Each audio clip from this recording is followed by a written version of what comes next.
Nonetheless, while political disputes dominated headlines and the court's jurisprudence this year, there are a number of important judgments touching social issues as well. So, in Tahir Naqqaj's case, for instance, we saw that Justice Mansoor Ali Shah authored a judgment where he said that Ahmadis also have the right to practice and propagate their religion. It's a right that has to be guaranteed by the courts given the express command of the Constitution.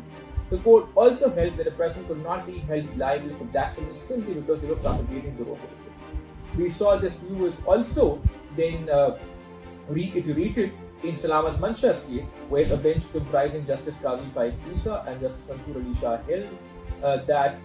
a person was entitled to bail because there was no evidence of his blasphemy. In Salamat Manshah's case, a Christian citizen of Pakistan was accused of blasphemy simply because he was propagating his faith and simply because he was alleged to have distributed pamphlets which had some information about Christianity. In that case as well, the court observed that the law of blasphemy is often weaponized to settle personal scores, and even courts are afraid or resistant or reluctant to grant bail to such persons. In this case, the court granted bail because there was no tangible evidence against the accused.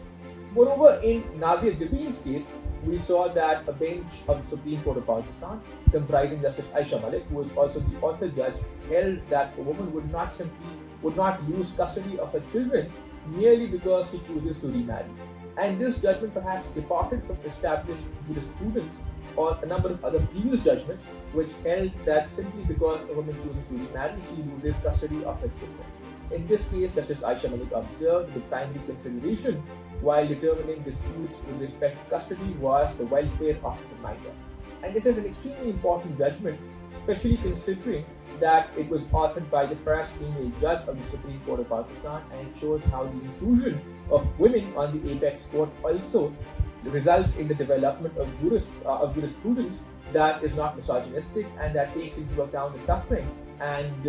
plight of women in the country.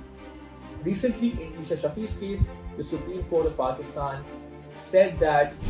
the law also has to adopt modern technology, and as a result, Justice Mansoor Ali Shah in his judgment states that modern technology has to be adopted by the courts and that the cross-examination or testimony by witnesses can be given online through video conferencing, and any concerns that the law sought to address by making sure that witnesses give their testimony in open court can also be addressed by witnesses giving their testimony online. So as a result, while people may agree or disagree with individual judgments which were authored by the Supreme Court this year, it is safe to say that this year was extremely interesting and eventful for those who follow the Supreme Court's jurisprudence and for aficionados of constitutional jurisprudence.